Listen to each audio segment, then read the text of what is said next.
ಓಂ ಶ್ರೀ ಗಣೇಶ ಶಾರದಾ ಗುರುಭ್ಯೋ ನಮಃ. ಹರಿ ಓಂ ನಮಃ ಶಿವಾಯ. ನಮಸ್ಕಾರ. ನಾನು ಶ್ರೀಮತಿ ಸುಗುಣ, ಜ್ಯೋತಿಷ್ಯ ವಿದ್ವಾನ್ ಆಚಾರ್ಯ. ಸಿಂಹರಾಶಿಯವರ ನಿಮ್ಮ ಜೀವನದಲ್ಲಿ ಗ್ರಹಗಳು ದಶೆಕಾಲದಲ್ಲಿ ಭುಕ್ತಿ ಕಾಲದಲ್ಲಿ ನೀಡುವಂತಹ ಫಲಗಳ ಬಗ್ಗೆ ತಿಳಿಸ್ತಾ ಇದ್ದೀನಿ. ನಿಮ್ಮ ಜನ್ಮಜಾತಕದಲ್ಲಿರುವಂತಹ ಗ್ರಹಗಳ ಆಧಾರಿತವಾಗಿ ದಶೆಕಾಲದಲ್ಲಿ ಭುಕ್ತಿ ಕಾಲಗಳು ನೀಡುವಂತಹ ಶುಭ ಅಶುಭ ಮಾರಕ ಹಿನ್ನಡೆಯ ಫಲಗಳ ಬಗ್ಗೆ ನೀವು ಕೆಲವು ವಿಷಯಗಳನ್ನಾದರೂ ತಿಳಿದುಕೊಳ್ಳಲೇಬೇಕು. ಆಗ ನಿಮ್ಮ ಜೀವನದಲ್ಲಿ ಸರಿಯಾದಂತಹ ನಿಮ್ಮ ಭವಿಷ್ಯವನ್ನು ನೀವು ನಿರ್ಮಾಣ ಮಾಡಿಕೊಳ್ಬಹುದು. ಅದಕ್ಕಾಗಿ ದಶಾಭುಕ್ತಿಗಳ ಎಫೆಕ್ಟ್ ಹೇಗಿರುತ್ತೆ ಅನ್ನುವುದರ ಬಗ್ಗೆ ನಾನು ತಿಳಿಸ್ತಾ ಇದ್ದೇನೆ. ಈಗಾಗಲೇ ಕೆಲವು ರಾಶಿಗಳಿಗೆ ತಿಳಿಸಿಕೊಟ್ಟಿದ್ದೇನೆ. ಸಿಂಹರಾಶಿಯವರು ನೀವು ತಿಳಿದುಕೊಳ್ಬೇಕು, ನಿಮ್ಮದು ಸಿಂಹರಾಶಿ. ಆದರೆ ಸಿಂಹರಾಶಿಯಲ್ಲಿ ಇರುವಂತಹ ನಿಮಗೆಲ್ಲರಿಗೂ ಸಿಂಹರಾಶಿ ಒಂದೇ, ಆದರೆ ಅದರೊಳಗಿರುವಂತಹ ವಿಷಯಗಳು ಬಹಳಷ್ಟಿದೆ. ಸಿಂಹರಾಶಿ ಅದರ ಸಿಂಬಲ್ ಇಲ್ಲಿ ತಿಳಿಸುವಂತೆ ಸಿಂಹದ ಆಕೃತಿಯಲ್ಲಿ ಸಿಂಹರಾಶಿಯು ಇದೆ. ಈ ರಾಶಿಯಲ್ಲಿ ಜಗತ್ತಿನ ಬಹಳಷ್ಟು ಜನರ ಜನನ ಆಗಿರುತ್ತೆ. ಅವರೆಲ್ಲರಿಗೂ ಒಂದೇ ರೀತಿಯ ಫಲಗಳು ಸಿಗುತ್ತವೆಯೇ? ಇಲ್ಲ. ಏಕೆಂದರೆ ಅವರ ಜನನದ ಸ್ಥಳ, ಕುಟುಂಬ, ಮಾತಾಪಿತೃ ಹಾಗೆ ಗ್ರಹಗಳು, ದಶಾಕಾಲ, ಭುಕ್ತಿಕಾಲ, ಇಚ್ಛೆಗಳು, ವಯಸ್ಸು ಇದೆಲ್ಲದರಲ್ಲಿಯೂ ಬೇರೆ ಬೇರೆ ವ್ಯತ್ಯಾಸವಾಗಿ ಇರುತ್ತೆ. ಹಾಗಾಗಿ ಎಲ್ಲರಿಗೂ ಒಂದೇ ಫಲಗಳು ಸಿಗೋದಿಲ್ಲ. ಇಲ್ಲಿ ನಿಖರವಾದಂತಹ ಗ್ರಹಗಳ ಎಫೆಕ್ಟ್ ಹೇಗಿರುತ್ತೆ ಅನ್ನೋದನ್ನು ತಿಳಿದುಕೊಳ್ಬೇಕಾದ್ರೆ ನಿಮ್ಮ ಹತ್ತಿರದ ಸ್ಥಳದಲ್ಲಿಯೇ ಉತ್ತಮವಾದಂತಹ ಜ್ಯೋತಿಷ್ಯ ಬಳಿ ನೀವು ನಿಖರವಾಗಿ ಗ್ರಹಗಳ ದಶಾಕಾಲದಲ್ಲಿ ಭುಕ್ತಿ ಕಾಲದಲ್ಲಿ ಗ್ರಹಗಳು ಯಾವ ರೀತಿ ಫಲವನ್ನು ನೀಡುತ್ತವೆ ಅನ್ನೋದನ್ನು ತಿಳಿದುಕೊಂಡು ನಿಮ್ಮ ಭವಿಷ್ಯವನ್ನು ರೂಪಿಸಿಕೊಳ್ಬಹುದು. ಸಿಂಹರಾಶಿಯವರು ನೀವು ತಿಳಿದುಕೊಳ್ಬೇಕು ಅದರೊಳಗಿರುವಂತಹ ಬಹಳಷ್ಟು ವಿಷಯಗಳನ್ನು. ಸಿಂಹರಾಶಿಯ ಒಳಗಡೆ 3 ನಕ್ಷತ್ರಗಳು ಬರುತ್ತವೆ. ಸಿಂಹರಾಶಿಗೆ ಸೂರ್ಯಗ್ರಹ ಅಧಿಪತಿ ಆಗ್ತಾರೆ. ಆದರೆ ಅದರೊಳಗಿರುವಂತಹ 3 ನಕ್ಷತ್ರಗಳಿಗೆ ಬೇರೆ ಬೇರೆ ಗ್ರಹಗಳು ಅಧಿಪತಿ ಆಗ್ತಾರೆ. ಅಂದರೆ ಸಿಂಹರಾಶಿಯ ಒಳಗಡೆ ಬರುವಂತಹ ಮಖಾ ನಕ್ಷತ್ರದ 1, 2, 3, 4 ಪಾದ, ಈ ಮಖಾ ನಕ್ಷತ್ರಕ್ಕೆ ಕೇತುಗ್ರಹ ಅಧಿಪತಿ ಆಗ್ತಾರೆ. ನಂತರ ಬರುವಂತಹ ನಕ್ಷತ್ರ ಪುಬ್ಬಾ ನಕ್ಷತ್ರ. ಪುಬ್ಬಾ ನಕ್ಷತ್ರದ 1, 2, 3, 4 ಪಾದಗಳು ಅಲ್ಲಿ ಬರುತ್ತೆ. ಪುಬ್ಬಾ ನಕ್ಷತ್ರಕ್ಕೆ ನಕ್ಷತ್ರಾಧಿಪತಿಯು ಶುಕ್ರಗ್ರಹ. ಹಾಗೆ ಮುಂದುವರಿದು ಉತ್ತರ ನಕ್ಷತ್ರ ಬರುತ್ತೆ. ಉತ್ತರ ನಕ್ಷತ್ರದ 1ನೇ ಪಾದವು ಸಿಂಹರಾಶಿಯಲ್ಲಿ ಬರುತ್ತೆ. ಆ ನಕ್ಷತ್ರದ ಅಧಿಪತಿ ಸೂರ್ಯಗ್ರಹ ಆಗ್ತಾರೆ. ಈ 3 ನಕ್ಷತ್ರಗಳ 9 ಪಾದಗಳು ಅಲ್ಲಿ ಬರುತ್ತೆ. ಈ ನಕ್ಷತ್ರ ಪಾದಗಳಲ್ಲಿ ನೀವು ಜನಿಸಿದರೆ ನಿಮ್ಮದು ಸಿಂಹರಾಶಿ ಆಗುತ್ತೆ. ಸಿಂಹರಾಶಿಯವರು ಬಹಳ ಮುಖ್ಯವಾಗಿ ದಶಾಕಾಲದಲ್ಲಿ ಯಾವ ರೀತಿ ಎಫೆಕ್ಟ್ ನೀಡುತ್ತೆ ಗ್ರಹಗಳು ಅನ್ನುವುದರ ಬಗ್ಗೆ ನೀವು ಆಳವಾಗಿ ಈ ವಿಷಯಗಳನ್ನು ತಿಳಿದುಕೊಳ್ಳೋದ್ರಿಂದ ನೀವು ಬಹಳಷ್ಟು ವಿಷಯಗಳಿಂದ ಪಾರಾಗ್ಬೋದು, ಜಾಗೃತಿಯನ್ನು ತೆಗೆದುಕೊಳ್ಬಹುದು. ಹಾಗೆ ನಿಮ್ಮ ಭವಿಷ್ಯವನ್ನು ಸರಿಯಾಗಿ ರೂಪಿಸಿಕೊಳ್ಬಹುದು. ಆಗಬಹುದಾದಂತಹ ನಷ್ಟವನ್ನು ನೀವು ನಿಯಂತ್ರಿಸಬಹುದು. ಈ ಕಾರಣದಿಂದ ದಶಾಭುಕ್ತಿಗಳ ಕಾಲದ ಎಫೆಕ್ಟನ್ನು ನಾನು ತಿಳಿಸ್ತಾ ಇದ್ದೇನೆ. ಅನುಭವದಲ್ಲಿ ಜನರಿಂದಲೇ ತಿಳಿದಿರುವಂತಹ ವಿಷಯಗಳು ಇವಾಗಿವೆ. ಸಿಂಹರಾಶಿಯಲ್ಲಿ ಮೊದಲು ಬರುವಂತಹ ನಕ್ಷತ್ರ ಮಖಾ ನಕ್ಷತ್ರ. ಮಖಾ ನಕ್ಷತ್ರವು ಕೇತು ನಕ್ಷತ್ರವಾಗಿ 1, 2, 3, 4 ಪಾದಗಳು ಅಲ್ಲಿ ಬರುತ್ತೆ. ಈ ನಕ್ಷತ್ರದಲ್ಲಿ ಜನಿಸಿದವರಿಗೆ ಪ್ರಾರಂಭದಲ್ಲೇ ಕೇತು ದಶೆಯು ಇರುತ್ತೆ. ಈ ಕೇತು ದಶೆಯ ಆರಂಭದಲ್ಲಿ ಅಂದರೆ ಬಾಲ್ಯದಲ್ಲಿಯೇ ನಿಮಗಿದು ಕಳೆದು ಹೋಗುತ್ತೆ. ಅಂದರೆ 1ನೇ ಪಾದದಲ್ಲಿ ನೀವು ಜನ್ಮ ಆದರೆ ಇಲ್ಲಿ 5-6 ವರ್ಷಗಳ ನಂತರ ಇದು ಕಳೆದು ಹೋಗುತ್ತೆ. ಆದರೆ ನೀವು 2-3 ಪಾದಗಳಲ್ಲಿ ಆದರೆ, ಇಲ್ಲಿ 4ನೇ ಪಾದದಲ್ಲಿ ಜನನ ಆದರೆ ಇಲ್ಲಿ 5 ವರ್ಷದ ಒಳಗೆಯೇ ಈ ಒಂದು ದಶೆ ಕಾಲವು ಮುಗಿದು ಹೋಗುತ್ತೆ. ಅಂದರೆ ನಿಮ್ಮ ಒಂದು ಬಾಲ್ಯದಲ್ಲಿ ನಿಮಗೆ ತಿಳಿಯದೇ ಇರುವಂತಹ ಆ ಕಾಲ ಆಗಿರುತ್ತೆ. ಇಲ್ಲಿ ಈ ಒಂದು ದಶೆ ಕಾಲದಲ್ಲಿ ಹೆಚ್ಚು ನಿಮ್ಮ ವಿಷಯಗಳು ಕುಟುಂಬದವರಿಗೆ ತಿಳಿದಿರುತ್ತೆ. ಆ ನಂತರದಲ್ಲಿ ಬರುವಂತಹ ತುಂಬ ಹೆಚ್ಚಿನ ಒಂದು ವರ್ಷಗಳ ಕಾಲ ಇರುವಂತಹ ದಶೆಯು ಶುಕ್ರ ದಶೆಯು ಆಗಿರುತ್ತೆ. ಈ ಶುಕ್ರ ದಶೆಯ ಕಾಲದಲ್ಲಿ ನಿಮ್ಮ ವಿದ್ಯಾಭ್ಯಾಸವು ನಡೆಯುತ್ತೆ. ಅಂದರೆ 20 ವರ್ಷಗಳ ಕಾಲ ಶುಕ್ರ ದಶೆಯಲ್ಲಿ ನಿಮ್ಮ ಬಾಲ್ಯತನವು, ಹಾಗೆ ಹೈಸ್ಕೂಲ್, ಕಾಲೇಜ್ ಇದೆಲ್ಲದರ ಉನ್ನತವಾದಂತಹ ಪದವಿಯನ್ನು ಗಳಿಸುವಂತಹ ಎಲ್ಲ ಕಾಲವು ಈ ಒಂದು ವಯಸ್ಸಿನಲ್ಲೇ ಶುಕ್ರ ದಶೆಯಲ್ಲಿಯೇ ಆಗಿರುತ್ತೆ. ಯಾರಿಗೆ ಶುಕ್ರಗ್ರಹ ಯೋಗಕಾರಕರಾಗಿ ನಿಮ್ಮ ಜನ್ಮಜಾತಕದಲ್ಲಿ ಶುಭ ಸ್ಥಾನಾಧಿಪತಿಯಾಗಿ ನಿಮ್ಮ ಲಗ್ನಕ್ಕೆ ಮಿತ್ರ ಸ್ಥಾನಾಧಿಪತಿಯು ಆಗಿದ್ದಲ್ಲಿ ಶುಕ್ರದಶೆಯು ಒಳ್ಳೆಯ ಫಲ, ಅಂದರೆ ಒಳ್ಳೆಯ ಪ್ರತಿಭೆ, ನಿಮಗೆ ಆನಂದದ ಜೀವನ ನಿರ್ಮಾಣ ಆಗುವಂತೆ, ಒಳ್ಳೆ ವಿದ್ಯಾಭ್ಯಾಸವು ಸಿಗುವಂತೆ ಇಲ್ಲಿ ಆ ಗ್ರಹವು ಫಲವನ್ನು ನೀಡುತ್ತೆ.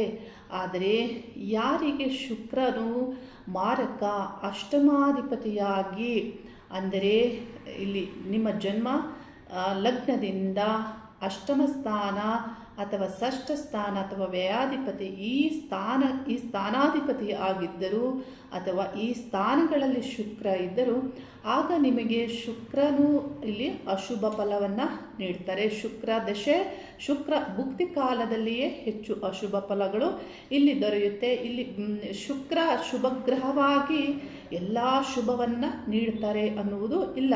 ಶುಕ್ರ ಯಾವ ಲಗ್ನಕ್ಕೆ ಯಾವ ಫಲವನ್ನು ನೀಡ್ತಾರೆ ಅನ್ನೋದು ಬಹಳ ಮುಖ್ಯವಾಗಿರುತ್ತೆ. ಶುಕ್ರ ದಶೆಯ ನಂತರದಲ್ಲಿ ಬರುವಂತಹ ದಶೆ ಸೂರ್ಯ ದಶೆ ಆಗಿರುತ್ತೆ. ಸೂರ್ಯ ದಶೆಯು ನಿಮಗೆ ಬಹಳ ಕಡಿಮೆ ವರ್ಷಗಳಲ್ಲಿ ಬೇಗ ಮುಗಿದು ಹೋಗುತ್ತೆ. ಆ ನಂತರದಲ್ಲಿ ಬರುವಂತಹ ದಶೆ 10 ವರ್ಷಗಳು ಚಂದ್ರ ದಶೆ ಇರುತ್ತೆ. ಈ ಸೂರ್ಯ ದಶೆ ಚಂದ್ರ ದಶೆಯು ನಿಮ್ಮ ಉದ್ಯೋಗದ ಕಾಲದಲ್ಲಿ ಆಗಿರುತ್ತೆ. ಉದ್ಯೋಗ ಹುಡುಕಾಟವನ್ನು ಮಾಡುವಂಥದ್ದು ಉದ್ಯೋಗದ ಕಾಲವೇ ಇದಾಗಿರುತ್ತೆ. ಮತ್ತು ನಿಮ್ಮ ವಿವಾಹವು ಈ ಕಾಲಗಳಲ್ಲೇ ಆಗುತ್ತೆ. ಅಂದರೆ ಸೂರ್ಯದಶೆ ಅಥವಾ ಚಂದ್ರದಶೆಯಲ್ಲಿ ನಿಮ್ಮ ವಿವಾಹವು ಆಗುತ್ತೆ. ಆ ನಂತರದಲ್ಲಿ ಚಂದ್ರದಶೆಯ ನಂತರದಲ್ಲಿ ಬರುವಂತಹ ದಶೆಯು ಕುಜ ದಶೆ ಆಗಿರುತ್ತೆ. ಈ ದಶೆಯು 7 ವರ್ಷಗಳ ಕಾಲ ಇರುತ್ತೆ. ಈ ದಶೆಯು ಬೇಗ ಮುಗಿದು ಹೋಗುತ್ತೆ. ಇಲ್ಲಿ ಈ ದಶೆ ಈ ಗ್ರಹಗಳ ದಶೆ ಕಾಲದಲ್ಲಿ ಭುಕ್ತಿ ಕಾಲವು ಬಹಳ ಕಡಿಮೆ ವರ್ಷಗಳು ಇರುತ್ತೆ. ಆದರೂ ಕಡಿಮೆ ವರ್ಷಗಳ ಕಾಲ ನಿಮಗೆ ಅಶುಭ ಗ್ರಹಗಳ, ಮಾರಕ ಗ್ರಹಗಳ, ಇಲ್ಲಿ ಪಾಪಗ್ರಹಗಳ ಭುಕ್ತಿ ಕಾಲ ಇದ್ದರೆ ಈ ದಶೆಯಲ್ಲಿಯೇ ನಿಮಗೆ ಹಿನ್ನಡೆ, ಅಶುಭ, ಮಾರಕ ಎಲ್ಲ ಫಲವನ್ನು ಈ ಗ್ರಹಗಳು ನೀಡ್ತಾರೆ. ಹಾಗಾಗಿ ಬಹಳ ಮುಖ್ಯವಾಗಿ ಏನು ಅಂದರೆ ನೀವು ತಿಳ್ಕೊಳ್ಬೇಕು, ನಿಮ್ಮ ದಶೆ ಕಾಲ ಈ ವರ್ಷ ಹೇಗಿದೆ, ನೆಕ್ಸ್ಟ್ ಇಯರ್ ಹೇಗಿದೆ, ಅದ್ರ ನೆಕ್ಸ್ಟ್ ಇಯರ್ ಹೇಗಿದೆ, ಇದರ ಪ್ರಕಾರವಾಗಿ ನೀವು ನಿಮ್ಮ ಜೀವನವನ್ನು ರೂಪಿಸಿಕೊಳ್ಬಹುದು. ಆ ನಂತರ ಕುಜ ದಶೆಯ ನಂತರ ಬರುವಂತಹ ದಶೆಯು ರಾಹು ದಶೆ ಆಗಿದೆ. ಈ ರಾಹು ದಶೆ ಕಾಲವು ನಿಮಗೆ 40-50 ವರ್ಷ ಈ ಒಂದು ಹಿಂದೆ ಮುಂದೆ ಇರುವಂತಹ ಕಾಲದಲ್ಲಿಯೇ ನಿಮಗೆ ಬರುತ್ತೆ. 50 ವರ್ಷದ ಹಿಂದೆ ಮುಂದೆ ನೋಡಿ, ಈ ದಶೆಯು ಬಹಳಷ್ಟು ನಿಮಗೆ ಎಫೆಕ್ಟ್ ಮಾಡುತ್ತೆ. ಅಂದರೆ ಯಾವ ರೀತಿ ಎಫೆಕ್ಟ್ ಮಾಡಬಹುದು ಅಂದರೆ, ಇಲ್ಲಿ ರಾಹು ದಶೆಯ ಪ್ರಾರಂಭದಲ್ಲಿ ರಾಹು ಭುಕ್ತಿ ಕಾಲದಲ್ಲಿ ಎಫೆಕ್ಟ್ ಆಗುತ್ತೆ. ಆರ್ಥಿಕವಾಗಿ ನಿಮಗೆ ಬಹಳಷ್ಟು ನಷ್ಟ ಆಗ್ಬೋದು, ಆರೋಗ್ಯದಲ್ಲಿಯೂ ನಷ್ಟ ಆಗ್ಬೋದು. ಈ ರೀತಿ ಈ ಗ್ರಹದ ಎಫೆಕ್ಟ್ ಇರುತ್ತೆ. ಅದೇ ರೀತಿ ನಿಮಗೆ ರಾಹು ದಶೆಯಲ್ಲಿಯೇ ಮುಂದುವರೆದು ಶನಿ ಭುಕ್ತಿ ಕಾಲವು ಬಹಳಷ್ಟು ಎಫೆಕ್ಟ್ ಮಾಡುತ್ತೆ. ಈ ಒಂದು ರಾಹು ದಶೆಯ ನಂತರದಲ್ಲಿ ಬರುವಂತಹ ದಶೆ ಗುರು ದಶೆ ಆಗಿರುತ್ತೆ. ನೋಡಿ, ಗುರು ದಶೆಯಲ್ಲಿ ಗುರುಗ್ರಹವು ಎಲ್ಲವನ್ನೂ ಈ ದಶಾಕಾಲದಲ್ಲಿ ಎಲ್ಲವೂ ಒಳ್ಳೆ ಫಲಗಳು ಸಿಗುತ್ತಾ. ಇಲ್ಲಿ ಗುರು ಎಷ್ಟೇ ನಿಮಗೆ ಯೋಗಕಾರಕರಾಗಿದ್ದರೂ ಇಲ್ಲಿ ಪಾಪಗ್ರಹಗಳ ಭುಕ್ತಿ ಕಾಲವು ಬರುವಾಗ ಇಲ್ಲಿ ಗುರು ದಶೆಯಲ್ಲಿಯೂ ಅಶುಭ ಫಲಗಳನ್ನು ಪಡೆದುಕೊಳ್ತಾರೆ. ಇಲ್ಲಿ ನಿಮ್ಮ ಜನ್ಮಜಾತಕದ ಗ್ರಹಗಳ ಸ್ಥಿತಿಯೇ ಬಹಳ ಮುಖ್ಯವಾಗಿರುತ್ತೆ. ನಾನು ಒಂದು ಜಾತಕವನ್ನು ಉದಾಹರಣೆಯಾಗಿ ನಿಮಗೆ ಇಲ್ಲಿ ಹಾಕಿ ತೋರಿಸ್ತಾ ಇದ್ದೇನೆ. ಇಲ್ಲಿ ಅಂದರೆ ಇಷ್ಟೆಲ್ಲ ಒಬ್ಬ ಮನುಷ್ಯ ಆರಂಭ ಅಲ್ಲದೆ ಕೊನೆಯ ಕಾಲದಲ್ಲಿಯೂ ಯಾವ ರೀತಿಯ ಮಾರಕ ಫಲವನ್ನು ಅನುಭವಿಸ್ತಾರೆ ಅನ್ನೋದು ನೀವು ತಿಳಿದುಕೊಳ್ಬೇಕಾಗತ್ತೆ. ಈಗಾಗಲೇ ಕೆಲವು ರಾಶಿಗಳಲ್ಲಿ ಆರಂಭದಲ್ಲಿ ನೀಡುವಂತಹ ಹಿನ್ನಡೆಯ ಬಗ್ಗೆ ನಾನು ತಿಳಿಸಿಕೊಟ್ಟಿದ್ದೇನೆ. ಆದರೆ ಈಗ ಸಿಂಹರಾಶಿಯವರು ಕೊನೆಯ ಕಾಲದಲ್ಲಿಯೂ ಅಂದರೆ 50 ವರ್ಷದ ನಂತರದಲ್ಲಿಯೂ ನಿಮಗೆ ಈ ಗ್ರಹಗಳು ಎಷ್ಟು ಎಫೆಕ್ಟ್ ಮಾಡುತ್ತೆ ಅನ್ನುವುದರ ಬಗ್ಗೆ ನಿಮಗೆ ಒಂದಿಷ್ಟು ಅರಿವು ಇರಬೇಕು ಅನ್ನುವಂತಹ ಕಾರಣದಿಂದ ನಾನು ತಿಳಿಸ್ತಾ ಇದ್ದೇನೆ. ಮಖ ನಕ್ಷತ್ರದಲ್ಲಿ ಜನನ ಆದಂತಹ ಜಾತಕ ಇದಾಗಿದೆ. 7ನೇ ದಿನಾಂಕ ಮಾರ್ಚ್ ತಿಂಗಳ 1955 ಇಸವಿಯಲ್ಲಿ ಈ ವ್ಯಕ್ತಿಯ ಜನನ ಆಗಿದೆ. ಕಾಲವು ಬೆಳಿಗ್ಗೆಯ ಸಂದರ್ಭದಲ್ಲಿ 5:50 AM ಅನ್ನೋದನ್ನು ಇಲ್ಲಿ ತಿಳಿಸಲಾಗಿದೆ. ಈ ಕಾಲದಲ್ಲಿ ಕುಂಭ ಲಗ್ನದಲ್ಲಿ ಜನನ ಆಗ್ತಾರೆ. ಮಖ ನಕ್ಷತ್ರದಲ್ಲಿ ಇವರು ಜನನ ಆಗ್ತಾರೆ. ಮಖ ನಕ್ಷತ್ರದಲ್ಲಿ ಜನನ ಆದಂತಹ ಇವರ ಜೀವನ ನಾನು ಈಗಾಗಲೇ ಮೊದಲು ತಿಳಿಸಿದಂತೆ ಕೇತು ದಶೆ, ಶುಕ್ರ ದಶೆ ನಂತರ ರವಿ ದಶೆ, ಚಂದ್ರ ದಶೆ, ಕುಜ ದಶೆ, ರಾಹು ದಶೆ ಇದೆಲ್ಲವೂ ಮುಗಿದಿದೆ. ಆದರೆ ಇವರಿಗೆ ಗುರು ದಶೆಯಲ್ಲಿ ಯಾವ ರೀತಿ ಅಶುಭ ಮಾರಕ ಫಲವನ್ನು ಗ್ರಹವು ನೀಡಿದೆ ಅನ್ನುವುದರ ಬಗ್ಗೆ ನಾನು ತಿಳಿಸ್ತಾ ಇದ್ದೇನೆ. ಈ ಒಂದು ಜಾತಕವನ್ನು ನಾನು 2.5 ವರ್ಷದ ಹಿಂದೆ ನಾನು ನೋಡಿದ್ದು. ಆದರೆ 2023ರಲ್ಲಿ ನಾನು ಇದರ ಪ್ರಿಡಿಕ್ಷನನ್ನು ಕೊಟ್ಟಿದ್ದೆ. ಬೆಂಗಳೂರಿನಿಂದ ಒಬ್ಬ ಸ್ತ್ರೀ ನನ್ನಲ್ಲಿ ಅಪಾಯಿಂಟ್ಮೆಂಟ್ ತಗೊಂಡು ನನ್ನ ಕಚೇರಿಗೆ ಬಂದಂತಹ ಸಂದರ್ಭದಲ್ಲಿ ಅವರ ಕುಟುಂಬದವರ ಎಲ್ಲ ಜಾತಕ ಪರಿಶೀಲನೆಯನ್ನು ಮಾಡಿ ನಾನು ಕೆಲವು ವಿಷಯಗಳನ್ನು ರೈಟಿಂಗ್ ಮಾಡಿ ಕೊಟ್ಟಿದ್ದೆ. ಆಗ ಇದರಲ್ಲಿ ಈ ವ್ಯಕ್ತಿಯ ಜಾತಕ ಅವರ ಪತಿಯದ್ದು ಆಗಿರುತ್ತೆ. ಅವರಿಗೆ ನಾನು ತಿಳಿಸಿದ್ದೇನೆಂದರೆ, ಈ ಭುಕ್ತಿ ಕಾಲವು ಬಹಳಷ್ಟು ಅಶುಭವನ್ನು ನೀಡುತ್ತೆ, ನೀವು ಜಾಗೃತಿಯಿಂದ ಇರಬೇಕು. ಅಂದರೆ ಗುರು ದಶೆಯಲ್ಲಿ ಶನಿ ಭುಕ್ತಿ ಕಾಲವು ಮುಂದೆ ನಡೆಯೋದಿರುತ್ತೆ. ಈ ಕಾಲದಲ್ಲಿ ನೀವು ಬಹಳಷ್ಟು ಜಾಗೃತಿಯನ್ನು ತೆಗೆದುಕೋಬೇಕು ಇವರ ಬಗ್ಗೆ. ಅಂದರೆ ಇವರು ಹೇಳ್ತಾರೆ, ಇವರು ಬಹಳಷ್ಟು ಇಂತೆಲ್ಲ ಫಲಗಳನ್ನು ಅವರಿಗೆ ತಿಳಿಸುವುದಕ್ಕಿಂತ ಅವರು ಅಂದರೆ ದೇವತಾ ಆರಾಧನೆಯಲ್ಲಿ ಹೆಚ್ಚು ಕಾಲವನ್ನು ಕಳೆಯುವವರು ಆಗಿದ್ದಾರೆ. ಆ ರೀತಿ ಇದ್ದಾಗ ಎಲ್ಲವನ್ನು ದೇವರ ಮೇಲೆ ಅವರು ಬಿಡುವಂತಹ ವ್ಯಕ್ತಿ ಆಗಿರ್ತಾರೆ. ಆ ರೀತಿ ಅವರ ಪತ್ನಿ ತಿಳಿಸ್ತಾರೆ, ಹೆಚ್ಚು ವಿಷಯಗಳನ್ನು ತಿಳಿಸ್ಬೇಡಿ, ಆದರೆ ಸೂಕ್ಷ್ಮವಾಗಿ ಅವರಿಗೆ ಹೇಳಿ ಅನ್ನೋದನ್ನು ನಾನು ತಿಳಿಸಿದ್ದೆ. ಈ ವ್ಯಕ್ತಿ ಯಾವ ದೇವಾಲಯದಲ್ಲಿ ಪೌರೋಹಿತ್ಯ ಅಂದರೆ ಇಲ್ಲಿ ದೇವರಿಗೆ ಪೂಜೆಯನ್ನು ಮಾಡುವವರು ಆಗಿರ್ತಾರೆ, ಅವರು ಆ ದೇವಾಲಯದಲ್ಲಿ ಸಂಬಳವನ್ನು ತೆಗೆದುಕೊಳ್ಳದೆ, ಯಾವುದೇ ಹಣವನ್ನು ತೆಗೆದುಕೊಳ್ಳದೆ ದೇವರಿಗೆ ಸೇವೆಯನ್ನು ಮಾಡುವವರಾಗಿರ್ತಾರೆ. ಅದರ ಮೂಲಕ ಆ ಏರಿಯಾ ಜನರಿಗೆ ಒಳ್ಳೆಯದನ್ನು ಹೇಳುತ್ತಾ ಸೇವೆ ಮಾಡುವವರಾಗಿರ್ತಾರೆ. ಆ ರೀತಿ ಇದ್ದರೂ ಇಲ್ಲಿ ಗ್ರಹಗಳು ಫಲವನ್ನು ಈ ರೀತಿ ನೀಡ್ತಾರೆ ಅನ್ನುವುದನ್ನು ನಾನಿಲ್ಲಿ ನಿಮಗೆ ಸ್ಪಷ್ಟಪಡಿಸ್ತಾ ಇರುವಂಥದ್ದು. ಬಹಳ ಜನ ಬಂದು ನಮ್ಮಲ್ಲಿ ಕೇಳ್ತಾರೆ, ಇದಕ್ಕೆ ಪರಿಹಾರ ಇಲ್ವಾ, ಇದರಿಂದ ತಪ್ಪಿಸ್ಕೊಳ್ಳೋಕ್ಕಾಗಲ್ವಾ ಅನ್ನೋದನ್ನು ಕೇಳ್ತಾರೆ. ಆದರೆ ಯಾವುದೇ ಒಂದು ಸಮಸ್ಯೆ ಆಗಿರಬಹುದು ಅಥವಾ ಯಾವುದೇ ಒಂದು ಮಾರಕ ಫಲವು ಆಗಿರಬಹುದು, ಪಾಪಗ್ರಹಗಳು ನಮ್ಮ ಕರ್ಮಾನುಸಾರ ಅಂದರೆ ಪೂರ್ವಜನ್ಮದಿಂದ ಬಂದಂತಹ ಆ ಒಂದು ಕರ್ಮದಿಂದಲೂ ಫಲಗಳು ಇಲ್ಲಿ ನಮಗೆ ದೊರೆಯುತ್ತವೆ ಅನ್ನೋದು ಬಹಳ ಮುಖ್ಯವಾಗಿ ನೀವು ತಿಳಿದುಕೊಳ್ಬೇಕು. ಅನುಭವಿಸಲೇಬೇಕು ಅನ್ನುವುದು ಅಲ್ಲಿ ನಿರ್ಧಾರಿತವಾಗಿರುತ್ತದೆ. ಅದರ ಮೂಲಕ ಅದರಲ್ಲಿ ನಾವು ಭಗವಂತನ ಸೇವೆಯನ್ನು ಮಾಡ್ತಾ ಇದ್ದರೆ ಆಗುವಂತಹ ದೊಡ್ಡ ವಿಷಯವು ಚಿಕ್ಕದಾಗಿ ನಡೆಯುತ್ತೆ, ಅಥವಾ ಆ ಕಾಲದಲ್ಲಿ ನಮಗೆ ನಮ್ಮನ್ನು ನಾವು ರಕ್ಷಿಸಿಕೊಳ್ಳೋದಕ್ಕೆ ಎಲ್ಲ ಅನುಕೂಲಗಳು ಆಗುತ್ತೆ. ಅಂದರೆ ಅದರೊಳಗಡೆ ಭಗವಂತ ಕೆಲಸವನ್ನು ಮಾಡ್ತಾರೆ, ನಮ್ಮನ್ನು ರಕ್ಷಿಸ್ತಾರೆ ಅನ್ನುವುದನ್ನು ನಾನಿಲ್ಲಿ ಅರ್ಥೈಸ್ತಾ ಇದ್ದೇನೆ. ಆದರೆ ಸಂಪೂರ್ಣವಾಗಿ ಯಾವುದೇ ಒಂದು ಪೂರ್ವ ಜನ್ಮದಿಂದ ಬಂದಂತಹ ಕರ್ಮಫಲದ ದೋಷದಿಂದ ನಾವು ತಪ್ಪಿಸಿಕೊಳ್ಳಲು ಸಾಧ್ಯವಾಗುವುದಿಲ್ಲ.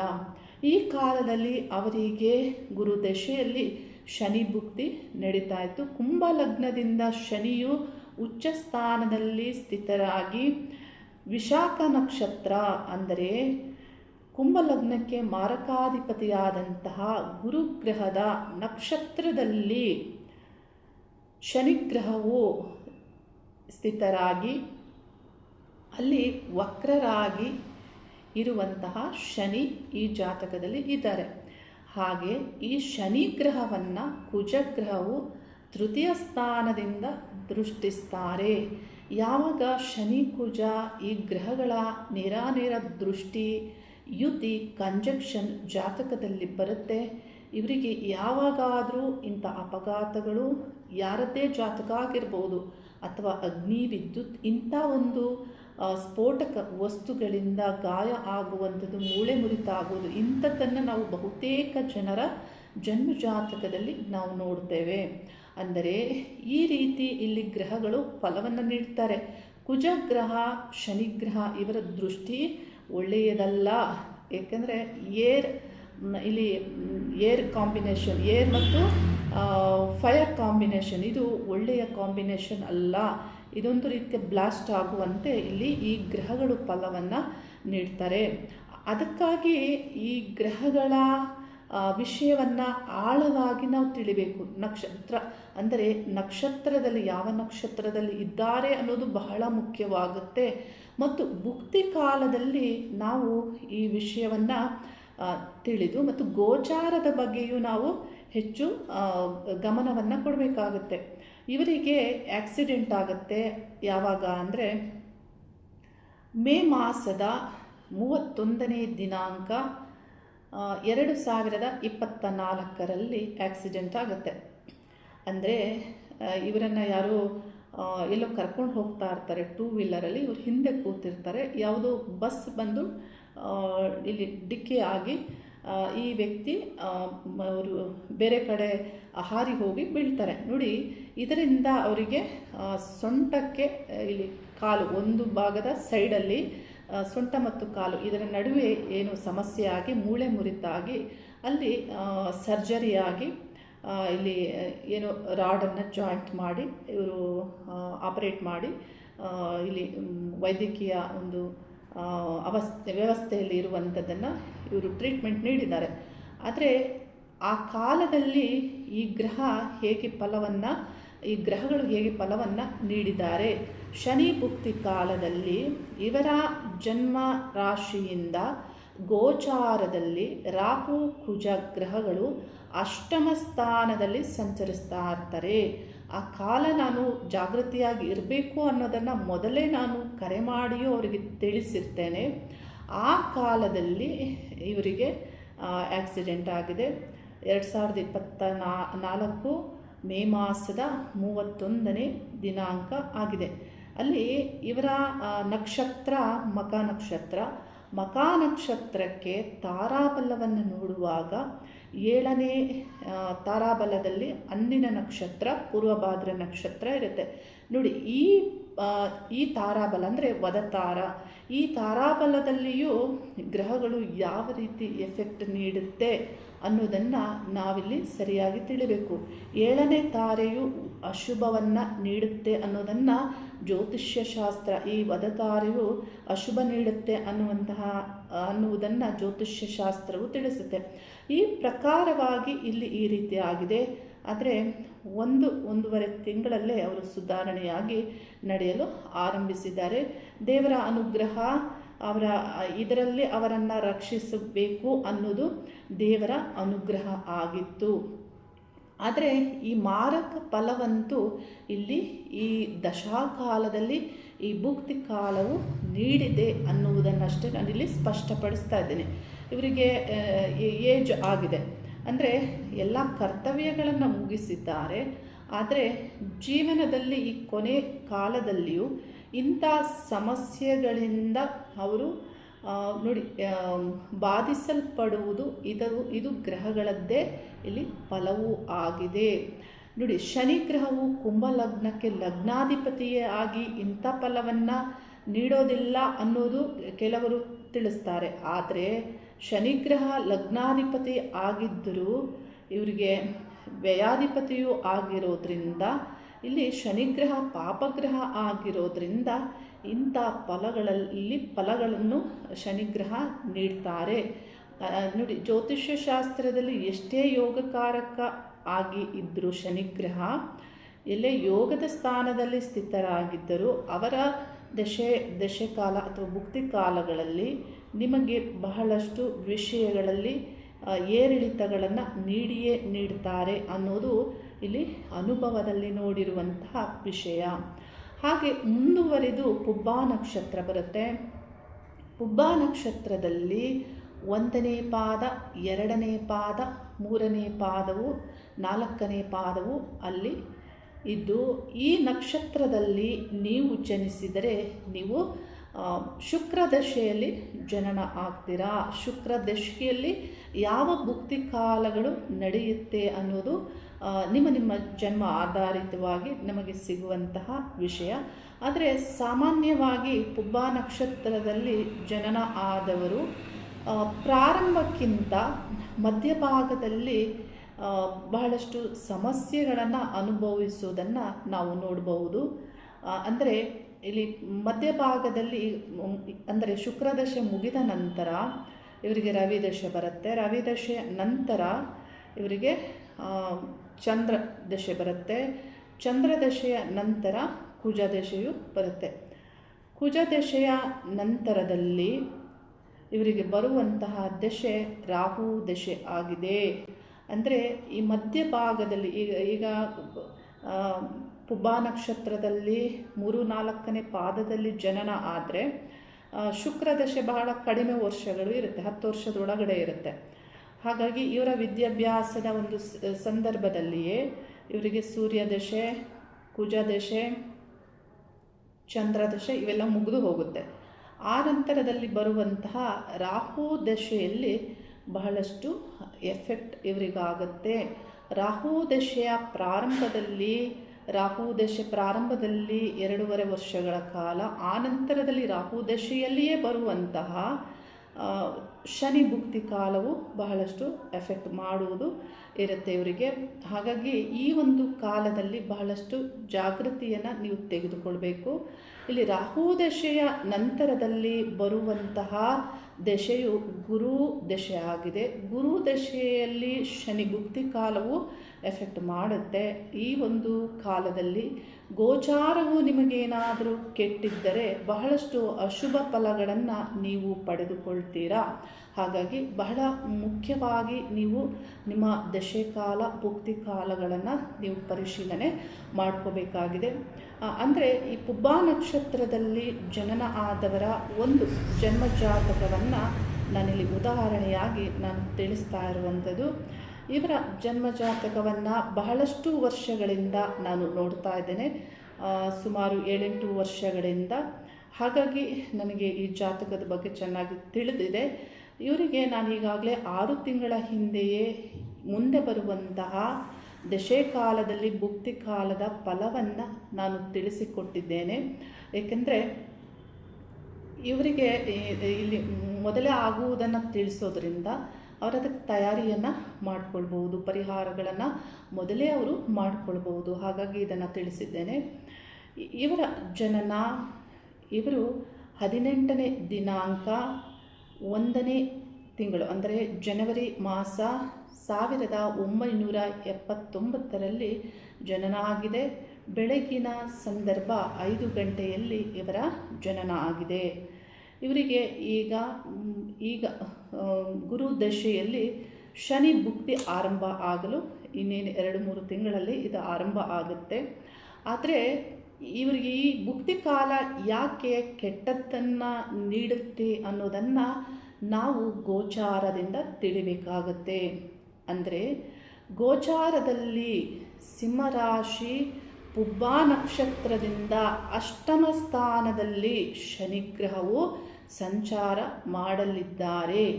2.5 ವರ್ಷಗಳ ಕಾಲ ಶನಿಗ್ರಹವು ಅಷ್ಟಮದಲ್ಲಿ ಸಂಚಾರ ಮಾಡೋದ್ರಿಂದ ಶನಿ ಭುಕ್ತಿ ಕಾಲವು 2.5-3 ವರ್ಷಗಳ ಕಾಲ ಇರೋದ್ರಿಂದ ಈ ಭುಕ್ತಿ ಕಾಲದಲ್ಲಿ ಹೆಚ್ಚು ಅಶುಭ ಫಲವನ್ನು ಇವರು ಪಡೆದುಕೊಳ್ತಾರೆ. ಇಲ್ಲಿ ಗ್ರಹವು ಇಲ್ಲಿ ಒಂದೇ ರೀತಿ ಫಲವನ್ನು ನೀಡ್ತಾರೆ ಅನ್ನೋದಿಲ್ಲ. ಒಬ್ಬರಿಗೆ ಆರ್ಥಿಕವಾದಂತಹ ಬಹು ನಷ್ಟವನ್ನು ನೀಡಬಹುದು, ಉದ್ಯೋಗವಿಲ್ಲದೆ ಅಲೆದಾಡುವಂತೆ ಪರಿಸ್ಥಿತಿ ಬರಬಹುದು, ಅಲ್ಲದೆ ಕುಟುಂಬದಲ್ಲಿ ಪತಿ ಪತ್ನಿ ತಾಯಿ ತಂದೆಯಿಂದ ದೂರ ಆಗೋ ಸಂದರ್ಭಗಳು ಬರಬಹುದು, ಹಾಗೆ ಏನಾದರೂ ಆರೋಗ್ಯ ಸಮಸ್ಯೆಗಳು ಬರಬಹುದು. ಈ ರೀತಿ ಎಲ್ಲವೂ ಒಬ್ಬರಿಗೆ ಆಗುತ್ತೆ ಅನ್ನೋದಿಲ್ಲ. ಇಲ್ಲಿ ಈ ರೀತಿ ಫಲಗಳು ಬಹಳಷ್ಟು ಇಂಥ ಭುಕ್ತಿ ಕಾಲಗಳಲ್ಲಿ ಎಲ್ಲರಿಗೂ ಬಾಧಿಸುತ್ತದೆ ಅನ್ನೋದನ್ನು ನಾನು ಅರ್ಥೈಸ್ತಾ ಇದ್ದೇನೆ. ಅಂದರೆ ಕೆಲಸಗಳು ವಿಳಂಬ ಆಗುತ್ತೆ, ನಿಮ್ಮ ಯಾವುದೇ ಕೆಲಸ ಕಾರ್ಯಗಳು ನಡೆಯುವುದಿಲ್ಲ, ಸೋಲು ನಿರಾಶೆಯೂ ಆಗುತ್ತೆ. ಅದೇ ರೀತಿ ನಿಮಗೆ ಈ ಗ್ರಹಗಳು ಇಲ್ಲಿ ಬಹಳಷ್ಟು ಬಾಧೆ ಮತ್ತು ಹಿನ್ನಡೆಯನ್ನು ನೀಡ್ತಾರೆ. ಹಾಗಾಗಿ ಪರಿಹಾರಗಳನ್ನು ಮಾಡಿಕೊಳ್ಬೇಕಾಗತ್ತೆ, ನಿತ್ಯ ಪರಿಹಾರಗಳನ್ನು ಮಾಡಿಕೊಳ್ಬೇಕು ಮತ್ತು ಬುದ್ಧಿಯಿಂದ ನಾವು ಕೆಲಸ ಕಾರ್ಯಗಳಲ್ಲಿ ನಿರ್ಧಾರಗಳನ್ನು ಮಾಡ್ಕೋಬೇಕಾಗತ್ತೆ. ಮನುಷ್ಯನ ಬುದ್ಧಿ ಯಾವ ಥರ ಇರುತ್ತೆ ಅಂದರೆ, ನನಗೆ ನಿನ್ನೆ ಒಬ್ಬರು ಹೇಳಿದರು, ಮೇಡಮ್ ನನ್ನ ಜಾತಕ ನೋಡಿ ನೀವು ಬರೆದು ಕೊಟ್ಟಿದ್ದೀರಾ ಸ್ತ್ರೀಯರಿಂದ ನಷ್ಟ ಅಂತ. ಇಲ್ಲಿ ಹಾಗೆ ಬರೆದಿದ್ದೇನೆ ಅಂದರೆ ಅವರು ಸ್ತ್ರೀಯರಿಂದ ಎಚ್ಚರಿಕೆಯನ್ನು ತೆಗೆದುಕೊಳ್ಬೇಕು. ಆದರೆ ಯಾರೋ ಹಣ ಬೇಕು ಅನ್ನುವಂತೆ ಬಹಳ ಕಷ್ಟವನ್ನು ಹೇಳಿಕೊಂಡಾಗ ಇವರು ಕೊಟ್ಟಿದ್ದಾರೆ, ಆ ಹಣ ಹೋಯಿತು. ನೋಡಿ, ಈ ರೀತಿ ಆಗುವಂತೆ ಇಲ್ಲಿ ಮನುಷ್ಯನ ಬುದ್ಧಿಯೇ ಕೆಲಸ ಮಾಡುತ್ತೆ. ಮನುಷ್ಯರಿಗೆ ನಾವು ಇಷ್ಟೆಲ್ಲ ತಿಳಿಸಿರ್ತೇವೆ, ಆದರೂ ಅವರು ಅದನ್ನೇ ಮಾಡ್ತಾರೆ. ಇಲ್ಲಿ ನಷ್ಟವಾಗುತ್ತೆ. ಈಗ 1 ವಾರದ ಹಿಂದೆ ಒಂದು ವಿಷಯ ಆಗಿದ್ದು ನನ್ನ ಕಚೇರಿಯಲ್ಲಿ. ಒಬ್ಬರು ಬರ್ತಾರೆ, ಬಹಳಷ್ಟು ನಷ್ಟ ಮಾಡಿಕೊಂಡು ಬರ್ತಾರೆ. ಅವರನ್ನು ಅಷ್ಟೆಲ್ಲ ನಷ್ಟವಾದಂತಹ ಅವರು 3-4 ವರ್ಷದಿಂದ ನನ್ನ ಹತ್ರ ಜ್ಯೋತಿಷ್ಯ ಕೇಳ್ತಾ ಇರ್ತಾರೆ. ಹೇಳಿ ಬರೆದುಕೊಟ್ಟು ಎಲ್ಲ ಒಂದು ಪ್ರೈಮರಿ ಮಕ್ಕಳಿಗೆ ಹೇಳುವಂತೆ ವಿಷಯಗಳನ್ನು ಹೇಳಿದರೂ ಮತ್ತೆ ಮತ್ತೆ ನಷ್ಟವನ್ನು ಮಾಡಿಕೊಂಡು ಬಂದಾಗ ಅವರ ಹತ್ರ ನಾನು ಕನ್ಸಲ್ಟೇಷನ್ ಫೀಸು ತೆಗೆದುಕೊಳ್ಳದೆ, ನೀವು ಇಷ್ಟೊಂದು ನಷ್ಟವಾದಂತಹ ನಿಮ್ಮ ಹತ್ರ ಏನು ಫೀಸ್ ತಗೊಳ್ಳೋದು ಅಂತ ಕಳಿಸಿದ್ದೇನೆ. ಆದರೆ ಅವರು ಆನಂತರ ಹೋಗಿ ಮತ್ತೆ ಅವರು ಟ್ರೇಡಲ್ಲಿ ಏನು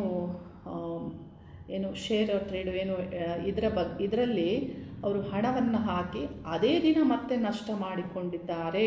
ಅವರ ಪತ್ನಿ ಹೇಳಿದ್ರಂತೆ, ಮೇಡಮ್ ಇಷ್ಟೆಲ್ಲ ಹೇಳಿ ನಿಮಗೆ ಕಳಿಸಿದ್ದಾರೆ, ನಿನ್ನ ಹತ್ರ ಫೀಸ್ ತಗೊಳ್ಳದೆ ಕಳಿಸಿದ್ದಾರೆ, ಆದರೆ ನೀವು ಹೀಗೆ ಮಾಡಿದ್ದೀರಾ ಅಂತ ಅವ್ರ ಪತ್ನಿ ಹೇಳಿದ್ರಂತೆ. ನೋಡಿ, ಇದನ್ನು ನನಗೆ ಕರೆ ಮಾಡಿ ಅವರೇ ತಿಳಿಸಿದ್ದು. ಕ್ಷಮಿಸಿ ಮೇಡಮ್, ನನಗೆ ಜೋರು ಮಾಡಬೇಡಿ, ಈ ಥರ ಮಾಡಿಬಿಟ್ಟೆ ನಾನು. ನೋಡಿ, ಇಲ್ಲಿ ಬುದ್ಧಿ ಹೇಗೆ ಕೆಲಸ ಮಾಡುತ್ತೆ. ನಾವು ಹೇಳಿಯೂ ತಿಳಿಸಿಯೋ ಮತ್ತೆ ಮತ್ತೆ ಅದನ್ನೇ ಮಾಡ್ತಾರೆ. ಅಂದರೆ ಮನುಷ್ಯ ಇಲ್ಲಿ ಮೂರ್ಖ ಬುದ್ಧಿಯನ್ನು ಅಳವಡಿಸಿಕೊಳ್ತಾರೆ. ಏನು ಹೇಗಾಗುತ್ತೆ ನೋಡೋಣ, ಆಗಿದ್ದಾಗಲಿ ಅನ್ನುವಂತಹ ಅಹಂ ಕೆಲವರಿಗಿರುತ್ತೆ. ಸಿಂಹರಾಶಿಯವರು ನೀವು ತಿಳಿದುಕೊಳ್ಳಬೇಕು, ನಿಮಗೆ ಅಷ್ಟಮ ಸ್ಥಾನದಲ್ಲಿ ಶನಿಗ್ರಹವು ಸಂಚಾರ ಆಗಲಿದೆ.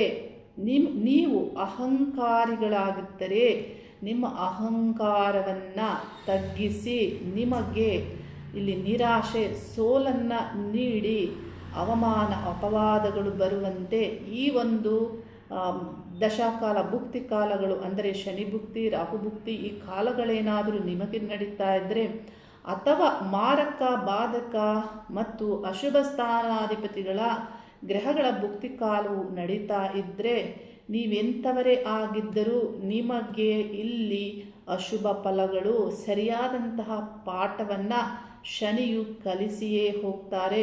ಗುರುವಾದರೂ ರಾಜವಾದರೂ ಸರಿ, ಯಾರಾದರೂ ಸರಿ, ಅವರಿಗೆ ಸರಿಯಾದಂತಹ ಪಾಠ ಕಲಿಸ್ತಾರೆ. ಸಿಂಹರಾಶಿಯವರು ನೀವು ತಿಳಿದುಕೊಳ್ಬೇಕು, ಅಹಂಕಾರವನ್ನು ಬಿಟ್ಟು ಇಲ್ಲಿ ನೀವು ಪ್ರಕೃತಿ ಅಂದರೆ ಡಿವೈನ್ ಎನರ್ಜಿಗೆ ನೀವು ಶರಣಾಗತರಾಗಬೇಕು ಅನ್ನೋದನ್ನು ನಾನು ತಿಳಿಸ್ತಾ ಇದ್ದೇನೆ. ಪ್ರಕೃತಿ ಮಾತ್ರವೇ ನಿಮಗೆ ಈ ಕಾಲದಲ್ಲಿ ನಿಮಗೆ ರಕ್ಷೆಯನ್ನು ನೀಡುವಂಥದ್ದು. ಈಗ ನನ್ನ ಹತ್ರ ಬಂದ್ರೂ ನಿಮಗೆ ನಾನು ಇಂಥ ಒಂದು ಕರ್ಮಫಲ ದೋಷಗಳಿಂದ ಪಾರು ಮಾಡಲು ಸಾಧ್ಯವಾಗೋದಿಲ್ಲ. ಅಂದರೆ ಇಂಥ ಕಾಲಗಳು ನಿಮಗೆ ನಡೀತಾ ಇದ್ದರೂ ನಿಮಗೆ ಇಲ್ಲಿ ನೀಡಲೇಬೇಕಾದಂತಹ ಅಶುಭ ಫಲಗಳನ್ನು ಗ್ರಹಗಳು ನೀಡುವಂತಿದ್ದರೆ ನಾನು ಇದನ್ನು ಕೇಳ್ತಾರೆ, ಮೇಡಮ್ ಇದರಿಂದ ನಾವು ಅಂದರೆ ಈ ಫಲ ಸಿಗದೇ ಇರೋ ಥರ ಹೇಗೆ ಮಾಡೋದು ಅಂತ. ಅದೆಲ್ಲ ಸಾಧ್ಯವಿಲ್ಲ. ಆ ಥರ ಜ್ಯೋತಿಷಿಗಳು ಯಾರಾದರೂ ಹೇಳಿದರೆ ಅದು ಸುಳ್ಳು. ಗ್ರಹಗಳಿಂದ ಇಲ್ಲಿ ನೀವು ಎಸ್ಕೇಪ್ ಆಗೋಕ್ಕೆ ಆಗಲ್ಲ. ಇಲ್ಲಿ ಅಂದರೆ ಭಗವಂತನ ಅಧೀನದಲ್ಲಿ ಗ್ರಹಗಳು ಇದ್ದರೂ ಅಂತಿಮವಾಗಿ ಭಗವಂತನೇ ಫಲಗಳ ವಿಧಾತ ಆದರೂ ಭಗವಂತ ಇಲ್ಲಿ ಕರ್ಮಕ್ಕೂ ವಿಧಿಗೂ ಎಲ್ಲದಕ್ಕೂ ನ್ಯಾಯವನ್ನು ಕೊಡಲೇಬೇಕು. ಇಲ್ಲಿ ಅದರೊಳಗೆ ನಿಮಗೆ ಭಗವಂತ ರಕ್ಷಿಸ್ತಾರೆ. ಎಲ್ಲದರಲ್ಲೂ ರಕ್ಷಣೆ ಮಾಡ್ತಾ ಇದ್ದರೆ ನೀವು ಕಲಿಬೇಕಾದದ್ದು ತಿಳಿಬೇಕಾದದ್ದು ಯಾವಾಗ ತಿಳಿಯೋದಿಲ್ಲ. ಹಾಗಾಗಿ ಇಂಥ ಒಂದು ಕಾಲಗಳು ಮನುಷ್ಯನಿಗೆ ಬರೋದು.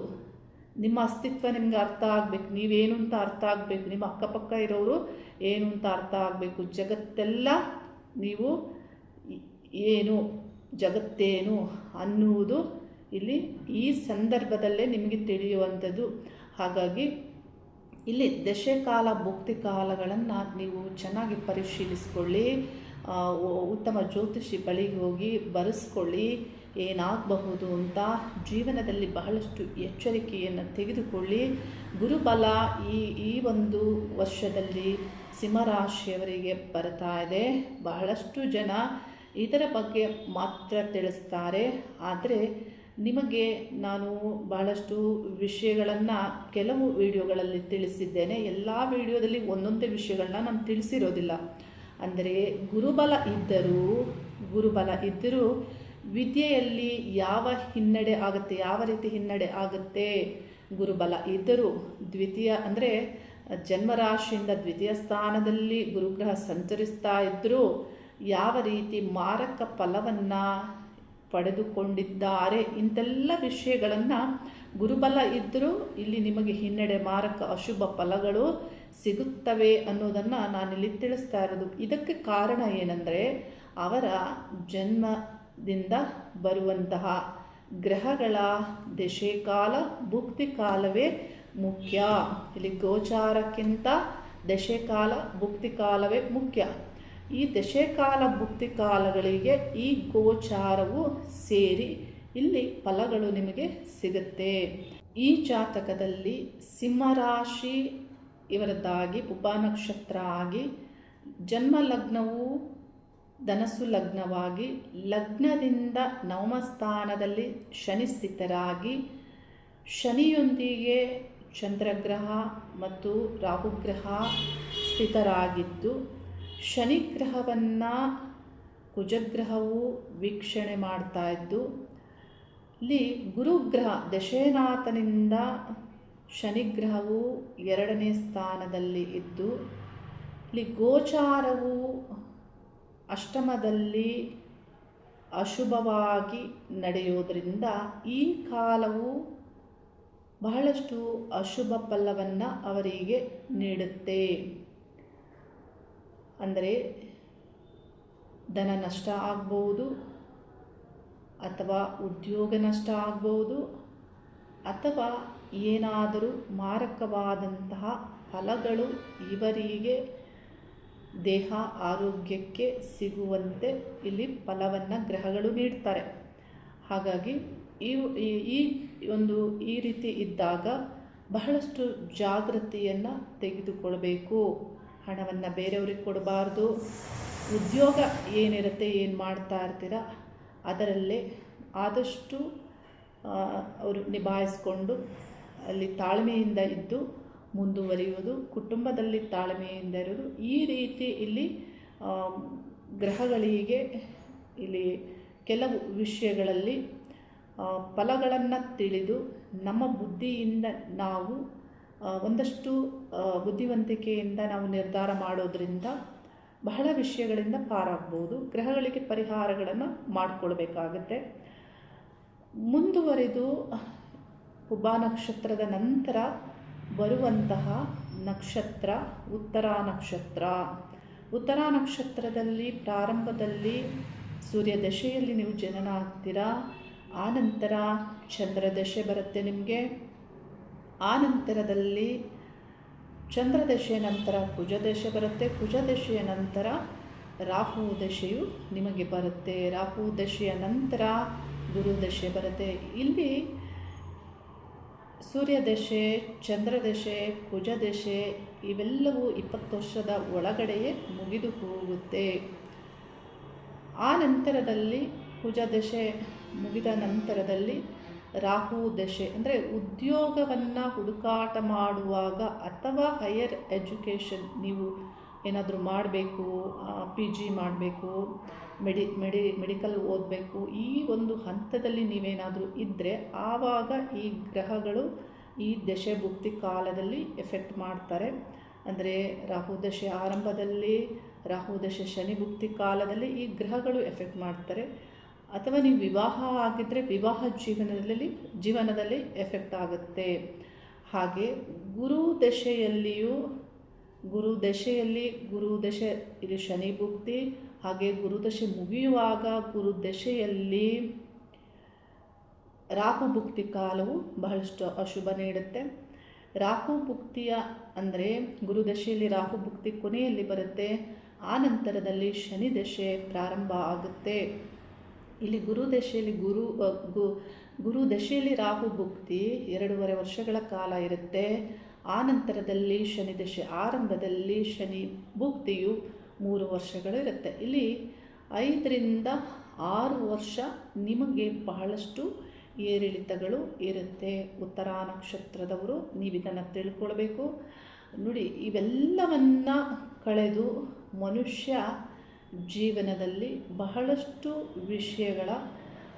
ವಿಷಯಗಳಲ್ಲಿ ಅಂದರೆ ಮುಂದುವರಿದು ಕೊನೆಯ ಕಾಲದಲ್ಲಿ ಏನು ಎಫೆಕ್ಟ್ ಮಾಡಲ್ವಾ?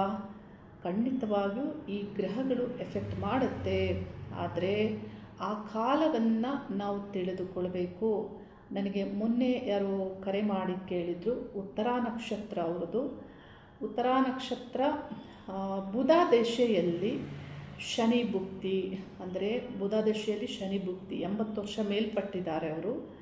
ಬುಧ ದಶೆಯಲ್ಲಿ ಶನಿ ಭುಕ್ತಿ ಅವರಿಗೆ ಎಫೆಕ್ಟ್ ಮಾಡ್ತಾ ಇದೆ. ಯಾವ ರೀತಿ ಅಂದರೆ ಉಸಿರಾಟ ಮಾಡಲಿಕ್ಕೆ ಸಾಧ್ಯವಿಲ್ಲ, ಆ ಥರ ಮೆಟ್ಲತ್ತಕ್ಕಾಗಲ್ಲ, ಉಸಿರಾಟದ ಸಮಸ್ಯೆ ಬರುತ್ತೆ, ಲಾಂಗ್ ಬ್ರೀತ್ ತೆಗೆದುಕೊಳ್ಳೋಕ್ಕಾಗಲ್ಲ, ಈ ರೀತಿ ಆಗ್ತಾ ಇರುವಂಥದ್ದು. ಇದನ್ನು ಅವರು ತಿಳಿಸ್ತಾರೆ ನನಗೆ. ನೋಡಿ, ಈ ಬುಧ ದಶೆಯಲ್ಲಿ ಶನಿ ಭುಕ್ತಿ ಕಾಲ ಕೊನೆಯಲ್ಲಿ ಬರುತ್ತೆ, ಅದು ಇಲ್ಲಿ ಎಫೆಕ್ಟ್ ಮಾಡ್ತಾ ಇದೆ. ಒಟ್ಟಿನಲ್ಲಿ ಈ ಗ್ರಹಗಳ ದಶಾ ಭುಕ್ತಿ ಕಾಲವನ್ನು ನೀವು ಸರಿಯಾಗಿ ತಿಳಿದುಕೊಂಡು ನಿಮ್ಮ ಜೀವನ, ನಿಮ್ಮ ಕೆಲಸ ಕಾರ್ಯಗಳನ್ನು ನೀವು ಮಾಡೋದ್ರಿಂದ ನೀವು ನಿಮ್ಮನ್ನು ನೀವು ರಕ್ಷಿಸಿಕೊಳ್ತೀರಾ. ಹಾಗೆ ನಿಮ್ಮನ್ನು ನೀವು ಇಲ್ಲಿ ನಿಮಗೆ ಜಯ ಸಿಗಬೇಕು ಅಂದರೂ ಆ ಸಕ್ಸಸ್ಸನ್ನು ಸರಿಯಾದ ವೇಯಲ್ಲಿ ನೀವು ಪಡ್ಕೊಳ್ತೀರಾ ಮತ್ತು ನಿಮ್ಮ ಜೀವನವನ್ನು ಸರಿಯಾದ ರೀತಿಯಲ್ಲಿ ರೂಪಿಸಿಕೊಳ್ತೀರಾ. ಇಲ್ಲಿ ಅಂತಿಮವಾಗಿ ಚಾಯ್ಸ್ ನಿಮ್ಮದೇ ಆಗಿರುತ್ತೆ. ಈ ಚಾಯ್ಸ್ ಅನ್ನೋದು ನೀವು ಸರಿಯಾಗಿ ಮಾಡಿದಾಗ ಮುಂದಿನ ಭವಿಷ್ಯವು ಸರಿಯಾದ ರೀತಿಯಲ್ಲಿ ನಿರ್ಮಾಣ ಆಗುತ್ತೆ. ಅದರ ರಿಸಲ್ಟ್ ಮುಂದೆ ನಿಮಗೆ ಸಿಗುತ್ತೆ. ಇಲ್ಲಿ ಒಳ್ಳೆ ಆಲೋಚನೆಗಳು, ಒಳ್ಳೆ ನಿರ್ಧಾರಗಳು ಬರುವುದಾದರೂ ಹೇಗೆ? ಬರುವಂತಹ ಆಲೋಚನೆಗಳು ಈಡೇರಿಸಿಕೊಳ್ಳುವಂತೆ, ನೆರವೇರುವಂತೆ ಆಗಬೇಕು. ಅಂದರೆ ನಿಮ್ಮ ಆಲೋಚನೆಗಳು ಇಲ್ಲಿ ತ್ರಿಕರಣ ಶುದ್ಧಿಯಿಂದ ಬರಬೇಕಾಗತ್ತೆ. ಬಂದಂತಹ ಆಲೋಚನೆಗಳು ಕಾರ್ಯರೂಪಕ್ಕೆ ಬಂದು ನೀವು ಅವುಗಳಿಂದ ವಿಜಯವನ್ನು ಪಡೆದುಕೊಳ್ಳುವಂತಿರಬೇಕು.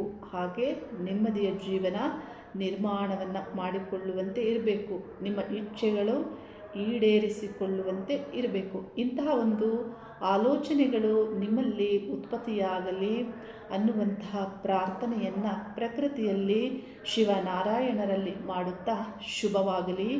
ಹರಿ ಓಂ ನಮಃ ಶಿವಾಯ.